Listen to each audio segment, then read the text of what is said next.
of heroes, legends old. In his stories their glories unfold. Baz the Bard with strings of gold. His heart cries out the tales he's told. Hi everybody, welcome to week 3 Pro Quest Yokohama, and I've been joined once again by Scott Mines, who plays the game. Can I get the right winner or will I not? Hi Scott, how's it going? Might want to workshop that title a little bit. Could probably use some polish, I think. But it's going all right. Yeah, it's been a rough week for me personally, truth be told. But excited to embarrass myself on the internet once more. It is my favourite part of the week. So looking forward to it. Mate, you're normally really good. You know what I mean? You normally you're really good. You know what I mean? Now, sort of like you've got people helping you out. You know, you're the fly on the wall. You're checking out sort of like the gaming groups as they prepare for Worlds. You know, obviously you're not giving away any spoilers. You're just basically, you know what I mean? You're just giving sort of like your opinion on this meta, the matchups. You know, you're not saying anything, like letting it out the bag. So if you want to help Scott out, and sort of like he'll sign an NDA, you know, and he'll be the fly on the wall on your gaming group, so he sort of like he can, you know, buff up and get the best knowledge he can going into Worlds. Reach out to him on the socials and he'll be, mate, you'll be forever grateful. Yeah, very much so. We totally appreciate it. It's been very much an honour for the amount of people that have reached out so far. I've had the pleasure of working with a lot of groups, but yeah, for full clarity on shows like this lovely one that you're watching right now, I won't be saying anything I wouldn't say on a World Championship broadcast. There's no giving away of secrets. It's just going to be my thoughts and opinions. But yeah, I'm starting to feel my brain swell a little bit as we get closer to Worlds. The knowledge makes more sense, and I'm learning from people that are better than me, so hopefully it means we can put on a good result today as well. Mate, you're a complete workhorse. I don't even know how you fit it all in a day, but you know, you're always there teching up. But yeah, fair play to you. Like, subscribe, all that jazz. You know, if you haven't, just click the button. You know, if you're going to watch it to the end, just make sure you click the button, you know, and then your job's done. Brilliant. Fantastic. Couldn't ask for more. So let's get cracking. Let's cover sort of like the elephant in the room. You know, we'll go to the sort of like the world stage first. Battle Hardened Houston. This was the LL event, stuck behind an SCG con. Production by Mansant and LSS was absolutely amazing. Fantastic. Yeah. Can't fault them. Probably the production actually costs more than the amount they made on ticket prices, but 32 players, that's pretty ropey in my opinion for a Battle Hardened. It is. I think there's a lot of reasons for that. I think it's honestly a bit of a boiling pot of different reasons. There's some obvious ones. Some people aren't the biggest fan of this format right now. They're not nostalgia driven by anything they're seeing at the top tables. Maybe they don't enjoy a Ruin Blade dominated metagame that we're kind of seeing emerge to the top, heading into Worlds one way or the other. For some people, you know, Houston, Texas is a long journey.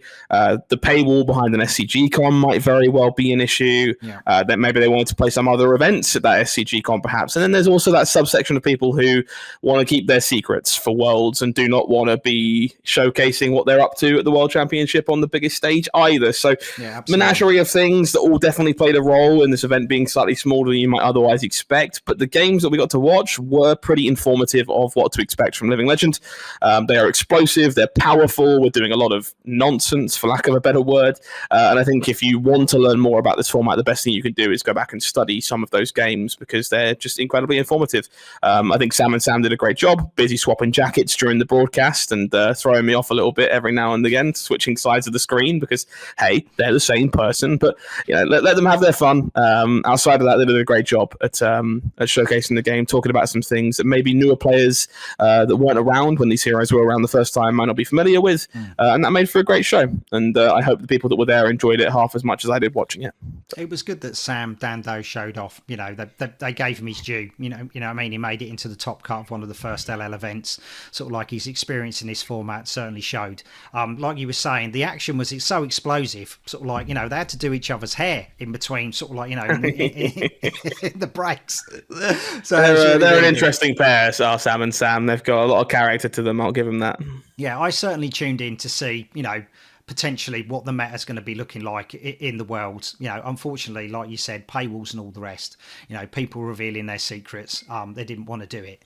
But like you said, the matchups that sort of like that Sam and Ethan picked were absolutely brilliant. They showcased so many heroes and so many different matchups. It was an absolutely fantastic production.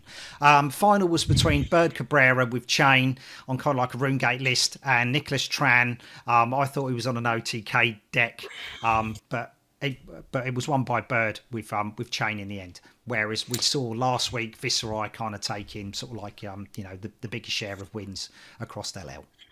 Yeah, it seems like people are still kind of figuring out exactly where Viserai is supposed to fall. The deck is pretty clearly very powerful. It's doing something that no one bar Chain can really hang with in terms of raw power. The question is, what do you do in terms of consistency? Are you supposed to be more defensively slanted and try and set up that big Sonata Arcanix alongside your Bloodchief Skeleta out of the arsenal? Are you supposed to just play a traditional aggro game like Novachan did with copies of Cash In and these more aggressively slanted cards? Answer unclear at this moment in time. Obviously, our finalists did their best to play the former style of game into Bird on RuneGate Chain. Understands that typically RuneGate Chain is a bit more explosive, does better on smaller hands. So playing that defensive role and setting up Sonata can be a really good way to go. Unfortunately, did get punished by a timely widespread destruction, ate the Sonata out of the arsenal and caused all kinds of hiccups there. Definitely showed us what RuneGate Chain is still capable of when it's not staring down a Warmonger's diplomacy. So two very powerful decks, but far from the only decks you can play in the format. I think, as I've said a few times now, Living Legend is going to be shaken up pretty significantly. I think heading into Worlds, it'll still be a Runeblade heavy format, make no mistake. They are going to be the talk of the town. Warmonger's diplomacy is going to be the talk of the town, but people are figuring out what they can do as a counter pick to those decks now, and I look forward to seeing that evolve to its final form on the big stage. Nice. Let's look at the global results for Living Legend. It's not the most popular format for ProQuest. I'm not going to sugarcoat it. Only three matches over the globe. It's nice to see Bravo sort of like hitting over 50% win rate though. Yeah, nice. Yep. That might be the most dominant pie chart we've ever seen when it comes to a flesh and blood result. But again, low number of events here for a variety of reasons. ProQuest stores weren't really incentivized to run Living Legend at the end of the day. If you know you have a concrete player base for Classic Constructed, you want to make your entry fees, make your money. Why would you pick the experimental nuke on the block? So I can't really blame stores for not doing that if they're not, all but certain their player base is going to enjoy Living Legend. In terms of things I'm happy about, happy to see the number of wins back on these graphs after last week. I'm glad the feedback was received well from LSS and they have adapted accordingly and made sure that is as clear as it can be.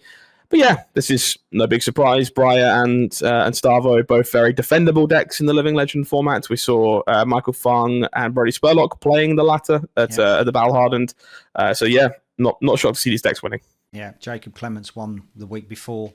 Mystic Gaming beat everybody. With Starvo, so he's definitely a powerhouse. But yeah, if you had a whole host of sort of like players who've been playing since sort of like Monarch, you wouldn't mind running a Living Legend. But if you've got new players and a new player base, you wouldn't want to play it. But right, let's get into more domestic. That's what sort of like the bread and butter of this show's about. Let's get into Angle Entertainment. Let's get to Peter Parray and let's see what these 22 players can do. As we touched on last week, sort of like the more established players have probably been playing gravy. They've probably won their sort of like they've won their pro quests out of the other two decks that you are going to pick up to play. Syndra is by far the easier to master over the two, and that's probably why we've got more players picking Syndra to try and do well, and get into that top four and win.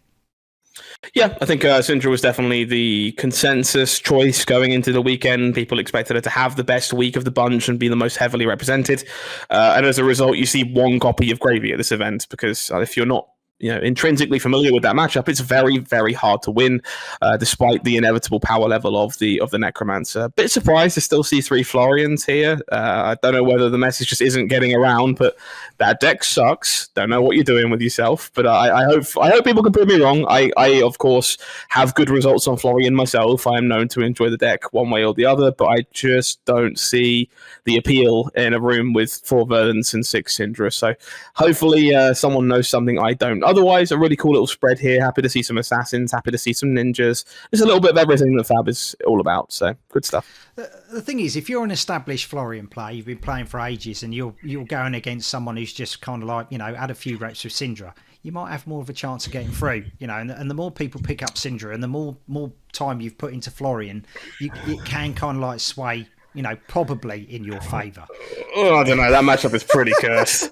Like, great. If someone knows something I don't, I look forward to learning all about it as we get closer to Worlds. But I've tried to play this matchup a decent amount recently, and holy hell, does it suck. So, really, really would not want to be on the Florian side of that, regardless of expertise level. And hopefully, someone is in a different boat than me. Mate, you got to try and put some spin on it. So yeah, you can try. I'm not in the business of lying. That's not my job. Righty. So let's see if any Florians made it into the top 4. No. Right, but we have Jack Bradbury. He's on Syndra. He's won a skirmish. Milos Sankowski on Ira. We got Matthew Brown on Fang. He's got a skirmish and a ProQuest. And Fraser Eastman, who has just been a powerhouse this ProQuest. He's got into so many top 4s. He's also on Syndra. So, what do you think of these ones? Okay, well, happy to see Matt Brown finding some success. I know they are a bit of a Fang diehard, and I'm both excited and disappointed that they've chosen to pick the deck up once more. I thought they knew better at this point, and as a result, I'm kind of hoping Fraser continued to beat some sense into them over the course of this game and send some daggers in their general direction. So we'll take Fraser on that side of the bracket. On the other side, Ira Syndra is a little more interesting. I think Ira is unpopular enough right now. There is no consensus way to build the deck. So Milosh might have been on something more boomer Ira that we expect, some more defense reactions, some more good old 2-card CNCs for 7 off the hero ability, or they could be on these more dagger-centric versions that kind of rose to popularity in the wake of the Hunted with pain in the backside and cut through and more aggressively slanted options. Without knowing, it's really difficult. As I say, the deck is not super popular right now. There's not like a status quo as to what to expect.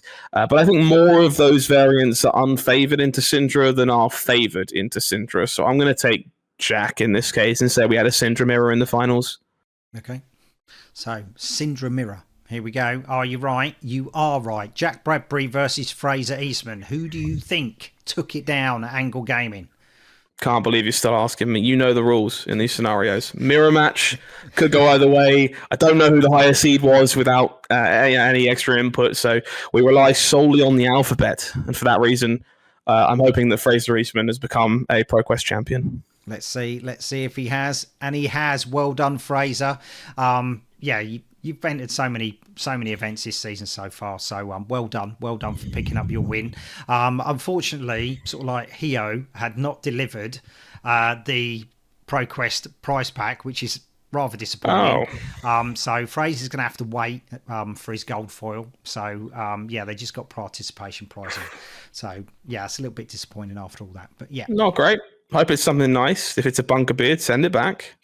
Otherwise, enjoy when it inevitably arrives from the middle of some other country. Righty, so that is Peterborough. Let's go over to London. London normally has a good turnout. Bad Moon Cafe in London, 27 players. Syndra and Verdance are up there, but so is Kasai this time, which is, I always like to see that.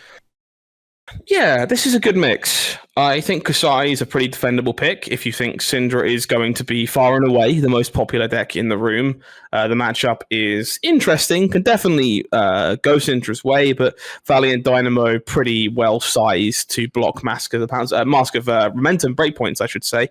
Does a very good job at swaying that matchup in Kasai's favor. The problem with that is you do have a wizard problem, and there are still 3 Verdants and 2 Acilio in this room, which is not ideal for Kasai, unfortunately, but a defendable pick. Happy to see 4 people choosing to play the deck.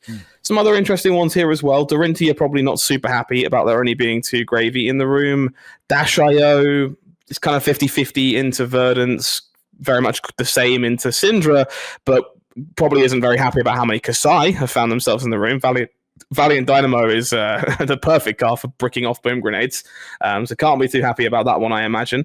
Otherwise, some cool picks here. Happy to see the One Arachne Huntsman. That deck is continuing to gain a little bit of steam in the wake of that success at the Battle Hardened in Sonoma. I'm used to seeing a Jarl at these events in London because there's too many London players that just enjoy playing fatigue variants of Jarl, and then just a mixture of goodies. Vincent, Katsu, Kano, Puffin. These are all decks that are ProQuest decks. None of them feel embarrassing to play in the current format, but they're far from the top dogs. So seeing one person, arguably a specialist, turning up on each one just makes a lot of sense. Yeah, I played my first Huntsman in the Baz Brawl this week. Ollie Cornish just fatigued the heck out of me. So, cheers for that, Ollie.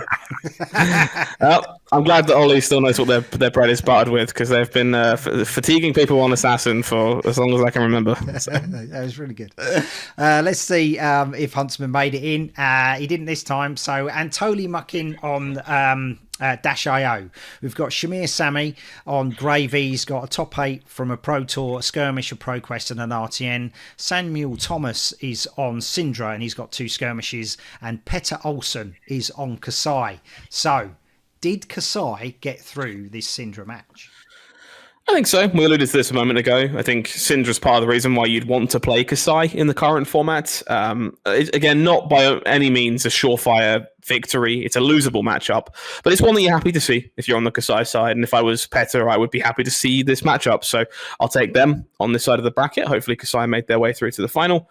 The other side's a bit more interesting. Shamir, obviously a fantastic player. I don't know about Antoli very much, unfortunately, but Dash.io is typically ahead into a deck like Gravy. Your breakpoints line up very well. Allies aren't too hard to remove. Aggression is just kind of Gravy's weakness in a nutshell.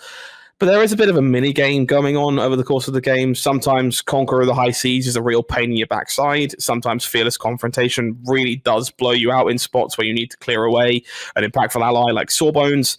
And sometimes, for better or worse, you kind of get blinded by a boom grenade and kind of try and force the damage at your opponent's face to get that grenade through, and you choose to leave an ally alive as a result, and you fail to connect, and the ally causes you all kinds of chaos. So there's a lot of ways this matchup can go wrong for Dash, depending on priorities and the way the cards break and the like. I do think they're ahead, but if you told me that Shamir won this, I wouldn't be super shocked. So we'll take Dash and Kasai. Dash and Kasai, are you correct?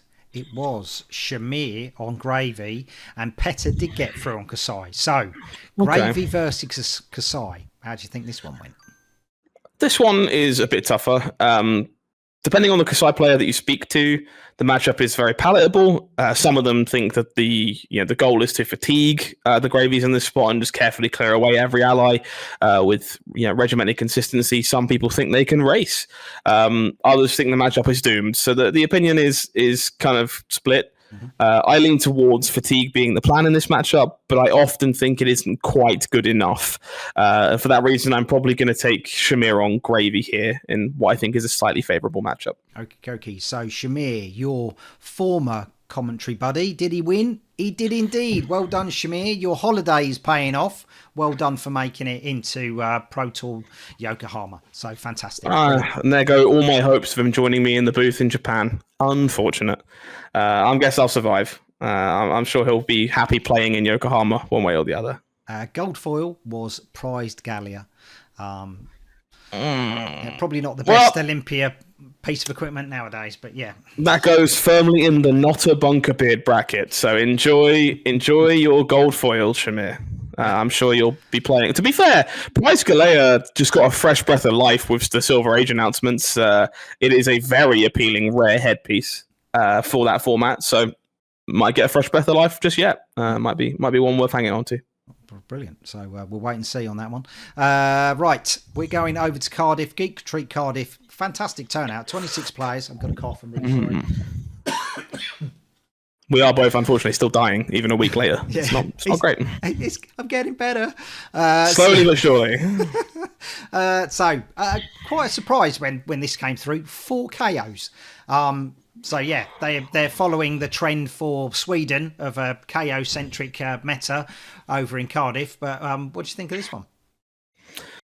You know what? I'm coming around a bit. I think we kind of briefly discussed, I think 2 weeks ago, that KO might just be bad, or maybe the deck needs to spend a little more time getting refined. People need to figure out the numbers, where the blues are supposed to be, how many 3 costs you can stomach, all this kind of stuff. And I've seen the deck win some events since then. I've also seen some impressive showings from people, games in the feature match area that have looked very powerful.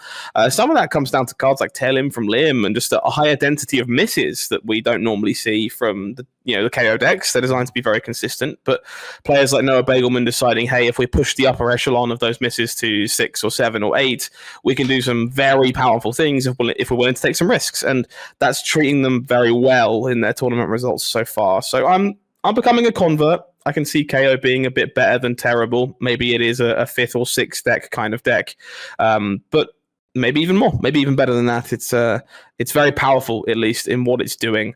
A little further down through this event, 2 Puffin is cool. Happy to see people continuing to respect that deck in the UK. 3 Florian is crazy, especially in a room with 1 Verdance. You're all brave souls. I'd love to. I hope you know something I don't, because to be fair, maybe the KO matchup is fine. I would think that's not a bad one for Florian. So maybe this is a good room for the Florian players. Dorinthia, again, only 2 gravies, not stellar. Happy to see Pleiades, going after my own heart here, enjoying the deck, and I'm sure somebody else is as well. And the one of Marlin is definitely intriguing to me as well. I think players are quickly picking this deck up and giving it a shake after its first ProQuest win from, I believe, Diego Saz last week. The deck is it has some consistency issues. Golden Isle is a very real problem for it. But if you can get that engine rolling, just 14 overpower, 16 overpower, relevant on hits is very, very potent. And I think it lines up very well into especially the Earth heroes in the current format. The on hits can be very painful for a deck like Syndra because you're stripping away cards. Suddenly there's only 1 Mask of Momentum threatened instead of 2. So there's some appeal. There's definitely some horrifically polarizing matchups for the deck as well that you really don't want to see, but most of them are not towards the top of the meta game, which I think makes it a more defendable pick at the ProQuest level. And hopefully that one player found some success. Yeah, like you were saying, sort of like the 12 to 16 overpower is really good.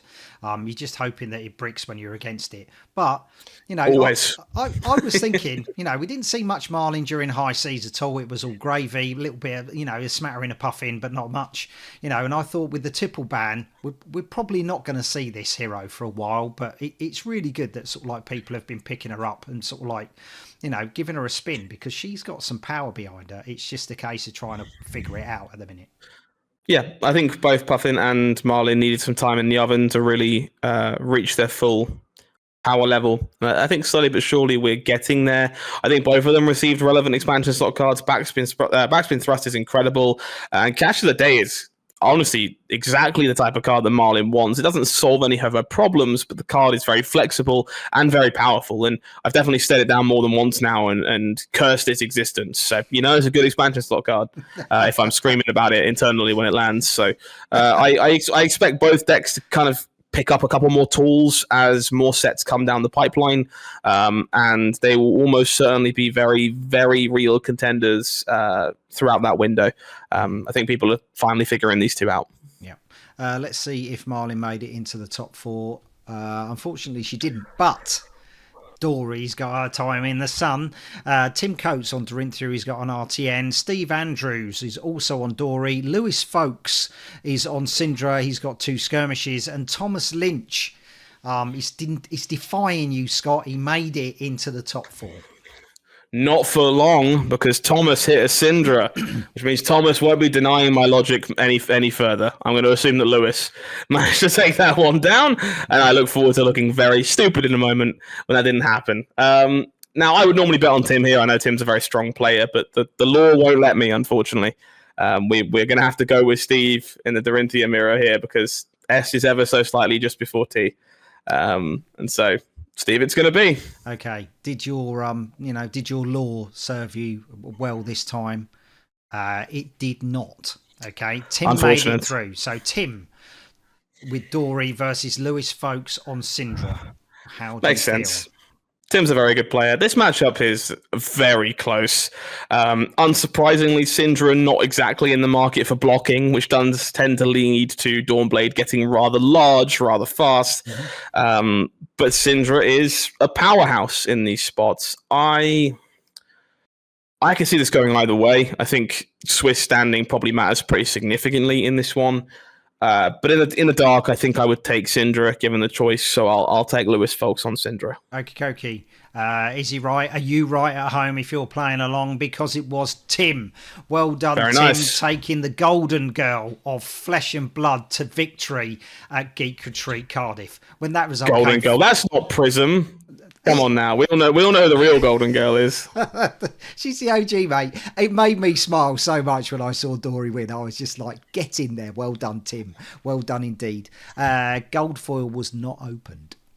Okay, fair enough. Let's go all the way up to Scotland. Highlander Games in Dundee. 23 players and pretty much an even spread across the board. I was just like, yes, man, this is wicked. Yeah, that's a lot of variety. Happy to see people picking up their favourites here. 2 Vin set is like, at this point, the most Scottish thing you can expect to see from these events. There's just always a couple of Inset players up in the Highlands. Finley is, Finley, of course, the big one. There is a few others lurking up there as well, from my understanding. But this is a really cool variety. This is kind of the meta breakdown you kind of want to see at a PQ if you're there to have a good time. And some sweet ones here in the one-off bracket as well. I wouldn't be surprised if we saw a couple more Arachne Huntsman in the near future. It's been, again, one that's, I guess, picking up in popularity over the other assassins in the wake of the Bonds of Agony ban. But yeah, another Marlin, another Pleiades, just some really cool decks that I'm glad to see people working on, because they feel like with a bit of work, they do have some room to grow. Yep. Let's see which one's made it into the top 4. Yastin Lim, he's no stranger to top 4s, and he's got 4 skirmishes. Tim Dasukovic, who normally plays a Ranger, he's on Verdance. He's got 2 skirmishes. I'm pretty sure I've repeated that twice now. David McCallan is on Mario, and George Douglas, he's not playing anything else. He's always playing Kano. So I've made my feelings well known at this point about both Florian and the matchup against Verdance. My feelings have not changed, so I'm going to assume that Tim is taking this one down on Verdance. It's definitely losable, definitely a losable matchup, but yeah, still pretty favoured, I think, for Verdance in the dark. Outside of that, Kano Marionette is an intriguing one. I've been doing some more homework on Arachne Marionette, mostly because I was grilled by UK national champion Kashi about my opinions on the deck and the matchup a little bit in the wake of last week. So been studying, still got some studying to do. Knowledge is far from perfect, but it wouldn't shock me if this matchup is a bit of a coin flip. Arachne can definitely put out some big numbers. So can Kano. I think I'm going to lean towards Marionette solely off the back of the Arcane Barrier Spell Void equipment. Does tend to shut down that first wildfire in a rather timely manner. Okay. But this one could go pretty much either way, in my opinion. So we'll lean towards David and see what happens. So we've got Verdance versus Mario. Is that what you're saying? That's the hope. That's the one. Bob on, mate. Bob on. Right. All right. Okay. There we go. Verdance versus Mario then in the final. Tim versus David. Now we have the problem where I need to decide if I'm listening to Kashi's opinions or my own opinions, which are, unfortunately, in this spot, slightly different opinions. I do think this matchup is way more palatable for Mario than a lot of people think it is. I think a lot of people assume it's Florian adjacent. You kind of hit the brick wall. There's too many defense reactions. They kind of punk out all of your attack reactions. It's a pretty miserable time. I don't find that to be true so much. I do think there's a lot of breathing room for Mario to punish incorrect blocks, to kind of pressure the important hands. If you're playing things like Codex of Bloodrock, Codex of Inertia, there's a lot of interactability in Verdance's game plan as well. That said, I do think Verdance's game plan primarily is just very strong into Mario. You are aligned defensively, and the tool arcane damage is going to do a great job of getting people in range. Felling of the Crown, similarly problematic. So I'm going to take Tim on Verdance on this side of things, and I would be less shocked this week if I was wrong than last week. Okay, Tim with Verdance for the win. Are you right? You are. Well done. Well done, Tim. Fantastic win. Shows that you can rock it with Rangers, especially Riptide, and now with Verdance as well. Brilliant. Fantastic. She's pretty good. Let's go slightly down south. Let's go to Trinity Card Capital in Newcastle.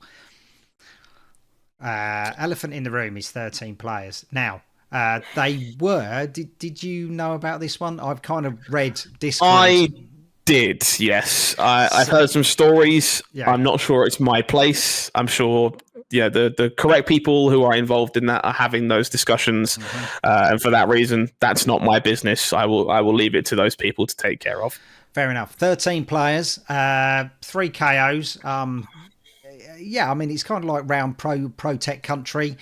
So Brutes are always going to sort of like Brutes and Guardians, I would say, are probably going to be most favoured if you go up here.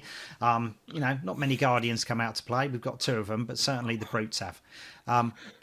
Yeah. What do you think going in? What would be your hedge bet to make it into the top 4? Sure, a couple Puffins is kind of interesting.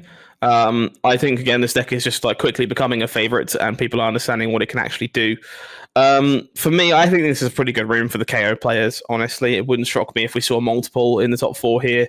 It kind of looks like the lineup you're hoping to see, if that's your plan. Otherwise, pretty open field. I could see it breaking just about any way. It's hard to really kind of expect much with so many one-offs because these matchups really could break in any number of combinations. So yeah, not sure, honestly. Okie dokie. Let's get in. Let's see. So Adam Collins on Puffin. He loves Mechanologist. He's won the Commoner event at Calling Liverpool with a Mechanologist. He played Dash that day. He's got 2 skirmishes and an RTN. Elliot Chaxfield on Verdance. We've got Kevin Appleby on KO. He's got a skirmish and an RTN. And Paul Crane, which I'm actually surprised he hasn't won anything on my records. He's also playing KO. Indeed. So let me just double check the alphabet real quick. Kevin, we'll go with Kevin on the KO side of the bracket because that's the only determining factor that we've got in these mirror matches without any further knowledge. So unfortunately, Paul, I hope you broke your streak and won something on Baz's records, but history and fate would say otherwise. The Verdance Puffin matchup is really interesting, actually. I think Puffin is slightly ahead, as my current testing would suggest. It's definitely close. I think it could break either way, but you do a lot of the powerful things that Dash.io does that make the matchup so interesting and so close, and you're much harder to fatigue and much harder to block effectively. Sometimes you even line up a little bit better into that arcane damage than a deck like Dio does. So I could see it going either way. Good Verdance pilot is definitely going to prove to be problematic. Puffin has some natural fail safes with hands that just don't work sometimes as well. But in the dark, I'll take Puffin from Adam Collins. Okay, right. Was that true? No, but the alphabet worked. So Kevin Appleby made it through on KO versus Elliot on Verdance. Yeah, this is a really interesting matchup depending on who you listen to. I am hearing that KO is ahead in this matchup. I haven't played it enough to be sure myself. I could still see it being a bit of a problem for the deck, but it is being built in new ways. It is finding new synergies. Cards like Tear Limb from Limb do a great job at just forcing damage through defensive turns from a deck like Verdance. So I think my brain is telling me that Kevin took this on KO. My heart is disagreeing, but I'm going to listen to my brain for a change. So we'll go with Kevin on KO, and I'll feel better about my chances at winning a PQ if it didn't happen. Okay. I would ask you a question about sort of like Tear Limb from Limb versus sort of like Cast Bones, because Tear Limb from Limb, you're going to get the bonus there and then, whereas Cast Bones, you kind of like want to take an off turn. So you kind of like getting 6 damage, but it's whether or not you want it instantly or you want to have a setup turn. It's a gamble that you want to play. Interestingly enough, I think right now the draw to a card like Tear Limb from Limb is the fact it's a blue. These current KO decks are very much built in a way where they're incredibly resource hungry with your Buck Wilds and your 3-cost attacks to kind of make these turns come together. And we're seeing some of these lists as like high as 30-ish blues to kind of chain the room together. So not only does Tail from Limb pay for those attacks, but it means that when you do draw the all-blue hand you are inevitably going to draw from playing 30 blues, it still does something because your hand tears limb from limb and discards a card and doubles up one of the other blues. So even your all-resource hands are still pushing 10, 13, 15 damage, and that's a lot of things that Cast Bones can't do, which is kind of why we're seeing Tail Limb from Limb be the choice right now, I should say. Cool. Sorry, what was you... Digress. We're going with Kevin. Going with Kevin on KO. So, Kevin to win. Was you right? Unfortunately, no, not in this case, but well done, Elliot. Well done indeed. Elliot Chacksfield Very good. Takes down Trinity Card Capital. Should have listened to my heart. It makes a lot of sense. Ultimately, Verdance is where she is in this format because she's just doing something incredibly powerful. Gravy is the bad matchup. Everyone else is winnable. So I'll never be shocked to see Verdance beating anyone that isn't Gravy because it just happens. The deck is good at playing a fair game of Flesh and Blood. Fair enough. I don't know the goal fall on this one, I'm afraid. It wasn't disclosed. Sorry. Disaster. Yeah. Let's go to the furthest of east of England that you could possibly get to. You can get to Lowestoft, and if I'd have put the right number of players in there, well, I'd have gone this amount: 2, 4, 6, 8, 10, 11, 12, 13, 14, 15. Looks like 16 players. But a good spread nonetheless. Quick math there. If you go over to Norwich area, be prepared to play against Brute. This is their most favoured hero on the very east of England. So there's no surprise that there is, 3 of them. I was quite surprised that there was an RKO, though, the KO underhanded cheat, because, he doesn't show up that much. And is he better than, like, the KO Armed and Dangerous? Better is a loaded question, I think. I actually think these decks are very different, and I think if you're choosing to play them in the event, you're picking them for very different reasons. RKO is incredibly resilient and does a great job at grinding people to dust, playing a really good numbers game, establishing a life total lead and keeping it over the course of the game. I've heard some people describe this deck as unfatigable, and I believe them at points with the way that the deck is constructed. It's very easy to turn a random blue into 6 damage over and over and over again to a point where an opponent just has to keep giving you cards. And that makes the deck very appealing in more grindy situations. It makes it a very solid choice into decks like Syndra as well, somewhat. The Earth decks are the concern a lot of the time for a deck like RKO. Florian is much harder than Verdance. If RKO wants to beat Verdance, all they need to do is play some Arc Smashes and take out those healing pots. And if you can take out the healing pots, you can fatigue Verdance instead of the other way around. So in a room with little to no Florian, which is what we're kind of looking at here, I think it's a defendable pick. I could definitely see the deck doing some stuff. Nice. Let's see if RKO made it in at the end of the day. And he did. Lewis Chapman, RKO, ProQuest. Jodie Dorling on KO Armed and Dangerous. Normally we see Jodie leading the charge for the, in the UK on the cosplay front. But yeah, she's got KO here, made it into the top 4. Lewis Pratt on Syndra, Skirmish, and Ricky Heidelberger on Puffin. So we'll start on the bottom of the bracket here. Puffin Syndra is a very aggressively slanted matchup.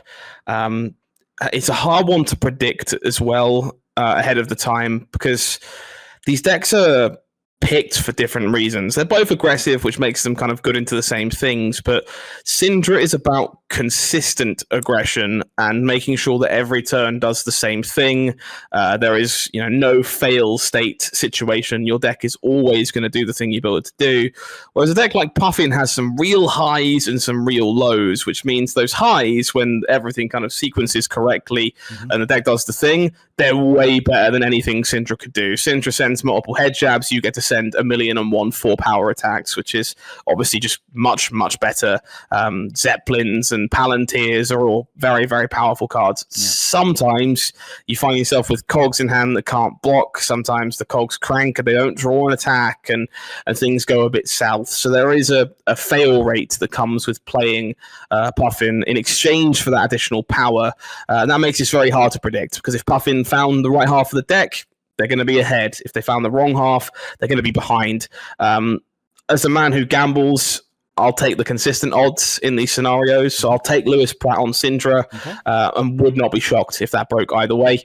KO is a more interesting matchup. I need more experience with this one, to be honest. As you kind of alluded to before, RKO just not as popular as maybe it should be, given its current metagame positioning. And I don't have enough repetitions to truly understand the intricacies of the matchup, something I'm looking forward to doing in the coming weeks. But I do think, from my basic understanding of what both decks are trying to achieve, I think the power outlay of a deck like KO might be a little problematic for RKO. So I'm going to take Jody on the not original KO, but second KO in this scenario, and I'll be very interested to be wrong about that.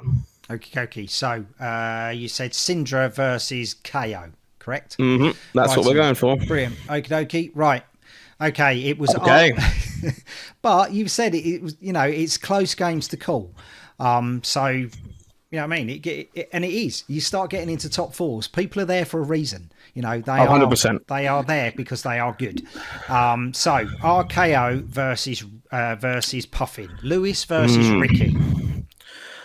So not shocked about the Puffin outcome. I definitely feel like maybe I've got some studying to do on the RKO side of things. This is not a matchup I'm particularly familiar with either, which is something I would like to remedy, evidently, because both of these decks are very real considerations going into Worlds. I feel like what RKO is trying to do is pretty well equipped to take care of Puffin, so I'm going to lean towards RKO in the hands of Lewis Chapman here, and then almost certainly hit the videos one way or the other, I think. Righty, so RKO for the win. Can he take it down? Here we go. He did. Well done, Lewis. Out of nowhere. Yeah. I do think this deck is very real. And I said it during the metagame breakdown in a room with very little earth. But this is a great pick. Your bad matchups just aren't there, which is exactly what you want in a ProQuest. Lewis, reach out to Scott. Give him some tips on what he should be looking for in regards to matchup wise for RKO. Talk to me. Yeah. Do you want to see a gold pack opening? It's always good. I do. We've been missing them so far. I'm eager to see some gold foils. Yeah. There we go. He says. There we go. Shout out Baz the Bard. No, what we're actually going to do is stare at an envelope and then move swiftly on with our lives. So it was nice to get a little shout out there. That was really good. Thank you. Hey. This is backwards, right? Mm-hmm. Let's see if Lewis has opened a gold foil before. They have. They know what direction things are in. There's no slow rolling. Oh, there is dropping the gold foil. Oh, okay. Well-grounded is, I actually think, a pretty good one. It's not quite Refraction Bolters in terms of quality feat. But this one does see play in Florian. It does see play occasionally in Living Legend. It's going to see a ton of play in Silver Age, which I think a lot of these most recent wave of gold foils is definitely tailored towards. Would not be upset to hit this as a common. It's a very playable card. So good hit. Happy to see this one. It is actually coming up a fair bit. We had quite a few Refraction Bowls. Now we're getting quite a few well-grounded. So, yeah, you've got a good chance of getting them. The Bunker Beard seems to be the one that's not coming up very often. So we had a double header this weekend, London, sort of like Bad Moon Cafe, and on the Saturday, and then we had this Dark Sphere London on the Sunday. So the double team of Steve Charlick and Dave from Dark Sphere, giving us sort of like some fantastic results. And this one is not going to disappoint. 48 players. London is the place to be if you want to be playing Fab. But 8 Syndra is one heck of a turnout for our best ninja, shall we say. Yeah, it's double down on what you just said. I learned recently that if you want to play Flesh and Blood in London, there is an armory running every single day of the week. Nice. There is not a single day that you can't turn up after work and go and play Flesh and Blood at a store, which is pretty crazy given the amount of support going on down there right now. So happy to see Dark Sphere finding some of that success. This meta breakdown is very diverse, and that makes me very happy. This is people trying a lot of things. Some of them are great. Some of them are highly questionable, and that makes for a good ProQuest, in my opinion. We've talked about Marlin a few times now. Olympia, God bless your soul. I hope you had a good day at the office. It made me smile when I saw Olympia. He's just like, come on, you can fatigue the heck out of everyone, please. I'm glad it made you smile. I'm hoping it made the person playing it smile as well, somehow, some way. Similar story with Zuri, just like a deck that no one is talking about right now. Doesn't really feel like it's got much of an edge to it that no one else can do better. So some interesting choices at the bottom. Would love to see some success from those. The top of this metagame share is, I think, very telling of what this format looks like right now. 2 Gravy is far less than I would have expected. I think that's very telling of an expectation of a lot of Syndra and also a lot of the Gravy players already winning their Pro Quests. The real outlier to me here is Dash.io, which I think is a deck that, again, has a pretty reasonable spread at the top of the format right now, but hasn't really got the uptick in players you might expect from that, because the deck, again, has some kind of natural fail rate, and there's no like good matchups for you. You're playing a lot of 50-50s, 60-40s, and that's not always appealing to everyone if they feel like they aren't one of the better players in the room that don't necessarily have the play skill to leverage. So I'm sure this is a lot of the old guard you would expect on Dash.io here. Your Anton Sid Mejiases, your Alex Kitsus are known for playing this deck over the last few months. Wouldn't be shocked to see those names popping up. Otherwise, great split. Happy to see the diversity here. Clearly, a lot of people believing in a lot of different heroes, and I think that's my favorite thing about Flesh and Blood. Whenever I get to see a metagame breakdown like this at a calling, and even at a ProQuest like this one, it just makes me smile. No other game does this. No other game has this level of variety at its premier events. So brings a smile to my face too. Okay. Some familiar names have made it into this top 4. Here we go. Jason Rolfe, Yol Vatrady, 3 skirmishes, 3 ProQuests. Hayden Rickard on Acilio. Lost my voice there. Sorry. And you mentioned about Anton playing Dash.io. You're right. So Anton Sid Mejias coming in with Dash.io and Kieran Lee with Verdance. Kieran Lee's got a ProQuest victory. So we've talked a few times about Dash.io Verdance. It's a very close matchup. I do think Dash is actually slightly ahead these days, but not by a lot. It's like maybe a 55-45. I don't know a lot about Kieran, unfortunately. I do know a lot about Anton. And so for that reason, in a close matchup, I will probably lean towards Anton just from player expertise alone. And hopefully Kieran managed to pull off the upset on my my other beloved hero. It's like watching your siblings fight in that corner down there. It's not my favorite thing, but hey, we'll manage. The other side of things, Jason Hayden is really interesting to me. Jason will not let this Fatigue Jarl deck go. I'm not sure why he's so impassioned about it, but I'm glad that he is clearly finding some joy somewhere. I do think Acilio is the kind of deck that stands to be a little problematic, perhaps. There is definitely potential to stack some powerful Blast to Oblivion turns, or just naturally find those big God in the Flash turns that do far too much damage before life has really been gained from those Fiddler Screens and Oasis Respites and the like. So I think I'm going to lean towards Hayden here on Acilio. And I mean, it's Jason Rolfe. Wouldn't be massively shocked if it went the other way. Okay. So Hayden versus Anton, that's what you're going for. Acilio That's versus the Dash. It was Jason with Verdant, Yol Vatrady that made it through against Hayden, and you were right. Anton made it through against Verdant. So that's a pair of juggernauts in your final here. If anyone can upset the Fatigue deck on Dash, it's going to be Anton. But I am a gambling man, and that's not a great bet. Jason Rolfe on Fatigue. Fatigue, obviously, the natural nemesis of a deck like Dash.io as it tries to do its thing and banishes its deck. So I'll lean towards Jason in the dark, I think. Okay, so did Jason's Fatigue Yol deck make it through and, Jason take down a 48-player ProQuest? He did. Well done, Jason. Fantastic win for you and your Fatigue Yol. Don't see many Yols, so the time you've put into it certainly paid off. Yeah, loves that deck. Clearly has a plan into Acilio as well, which is good to see. I'm interested to see if Jason will be rocking this one come Worlds, or whether it's just a bit of a smoke screen for what he actually has planned. But either way, it's treating him well, and now it's taken him to Yokohama, which I'm sure he's not upset about. Yeah, and to top it off, we've even got a video. Cheers, Dave. Let's take a peek. Hello. Recognise that playmat, World Championship numero 2. Oh, it's a nice one. I've got one of those. Yeah, go ahead. Yeah, I gave mine away in a social media giveaway a few years ago for a fundraiser. It's a very, very nice mat. Always love to see it coming out. Great library. It's just a very iconic piece of artwork, I think, these days. But not quite as iconic as those hairy arms. They're almost hairier than mine. Thanks, Jason. Okay, ready? Let's take a look. What you hit? Flip that tunic. You can see the fist hit the table a little bit there. Not quite what Jason had in mind, clearly. No, not at all. But yeah, it's still a gold foil. Righty.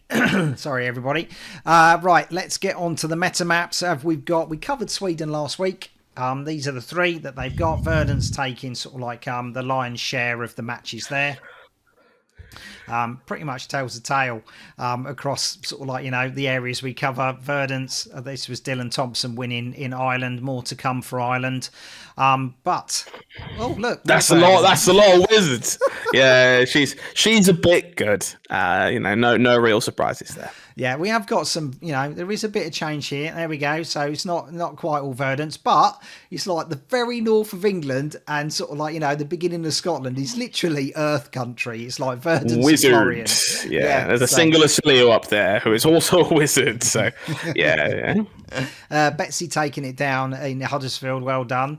And then we go into sort of like the Midlands. We've got RKO. Like we said before, if you're going over to sort of like east of England, Norfolk area, you need to prepare for Brute because Brute pretty much wins every time over there. So a good smattering over here, sort of like good diversity.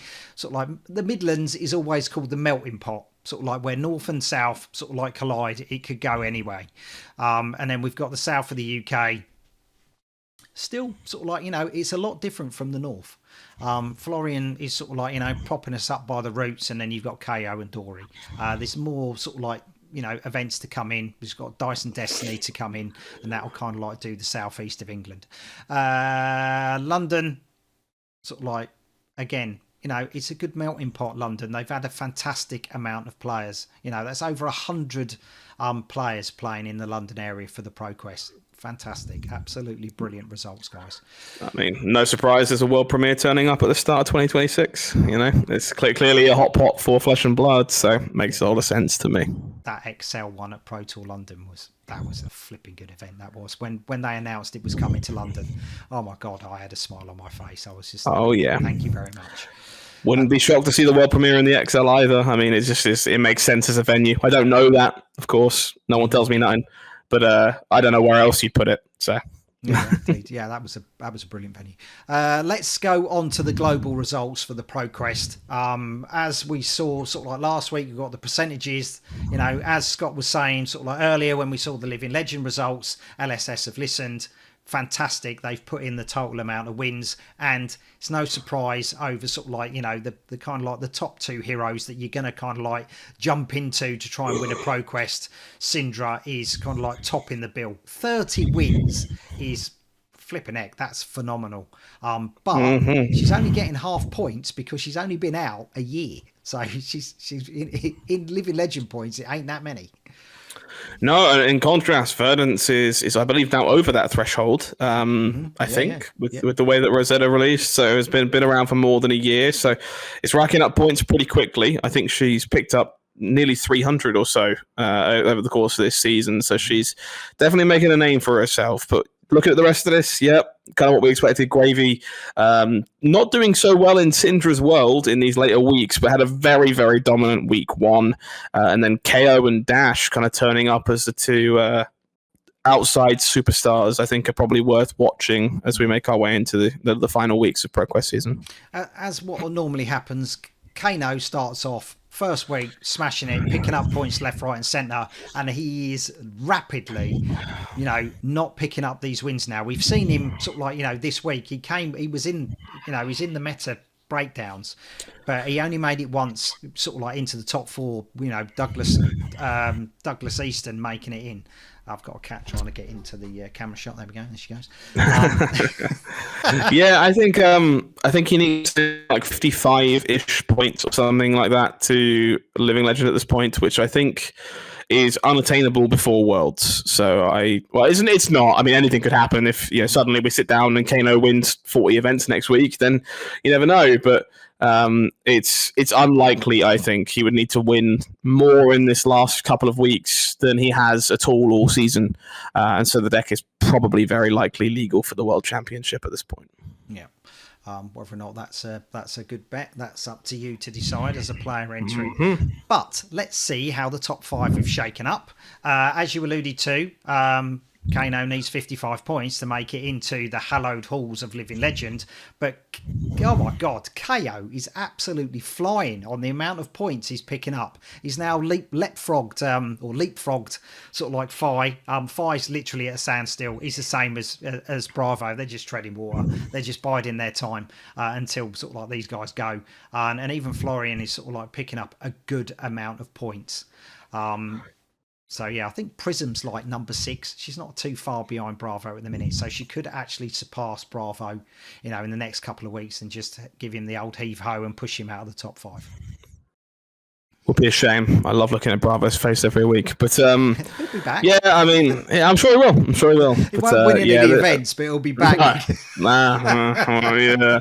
But no, this doesn't shock me to see. I think a lot of people predicted these 3 heroes that we're kind of alluding to climbing to be leaving us pretty quickly in the wake of Super Slam.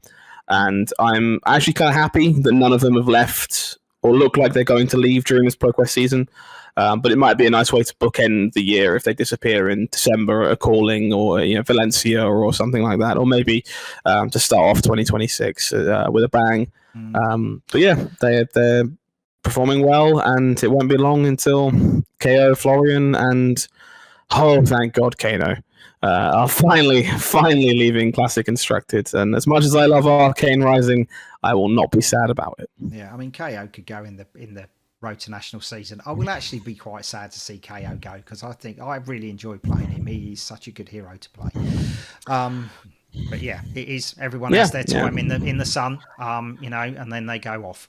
Right. I mean, you might remember people thought KO was going to speed run to LL after Savage Sash was released back in the Armory deck. So a lot of people thought he wasn't going to be here now, but part of the misfail is a heck of a drug and definitely slowed down that ascent ever so slightly. And you never know. Maybe set 18 is a similar story and KO hangs around just like 5 for a little bit longer. We'll have to wait and see.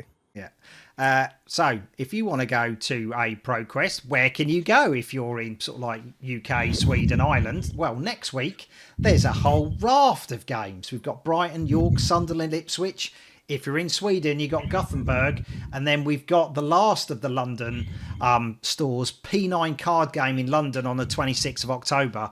It's probably going to be a big turnout there as well. So there's some flipping good stores to go to. You, Scott, if you want to play Scott, head up to EH Gaming in York. That is Living Legend. Alternatively, please don't. I'm already not going to win very many games this weekend. It's a lovely, 5 a.m. train for me. I'm playing a deck I'm comfortable on, not a Rune Blade. So it's already going to be a bit of a stretch to succeed in the Living Legend format. But if you'd like to come and make me sad, or maybe ask me to sign something, yeah, feel free. And if when I'm done losing EH, you might find me down at Toys and Games of Worcester as well. If you fancy dancing in Classic Constructed, I will probably be playing Verdance there because it will be my last chance to not suck at card games. So, It's a good job you don't have to qualify for Worlds, mate, because you're commentating, so at least the pressure's off there. But yeah, you would think that's a compliment, and it is not. Like, I have to get him in somehow. So right, okay. So pick your poison. Check out the stores. Make sure you go with the right format. Don't turn up with a Classic Constructed deck when you're going into Living Legend and be surprised when a Starvo's just sitting across from you. So, check them out and make sure you pick your right one. Without further ado, Scott, thank you. Thank you so much. Your analysis, your sort of like, your knowledge of this game is invaluable for doing the matchups. Yeah, sometimes you get the matchups wrong, but not every matchup is 100% certain that person, that hero is going to win. But no, if it was, we should just be playing chess. Yeah, there's got to be some amount of variance, and getting things wrong keeps me humble. So not a bad place to be. That's good. As I said before, reach out to Scott if you want to help him out with, the World Championships or like coverage and knowledge base. That would be fantastic if you could do that. Send Broder, Harpy Blue, Jay Kelly, Techlo Spark, Paul Goodchild, Adam Hale, Dave from Darksphere. Thank you so much. You keep the wheels on the bus of the Meta Report rolling. It doesn't work without you. Brilliant. If you want to join the Patreon, all the information's down there. So yeah, take advantage of the offers. 10% off by the same token. Flesh and Blood tokens. There's the Thistle Tavern singles and PCG grading. It's all 10%. So go check that out. Until next week. Maybe the next tale I'll be talking about is about you. Maybe I'll be talking about Scott at EH Gaming. Oh, maybe. Unlikely. I appreciate the optimism, but gonna need some help. Fair enough. Right. Until then, you take care. Bye-bye.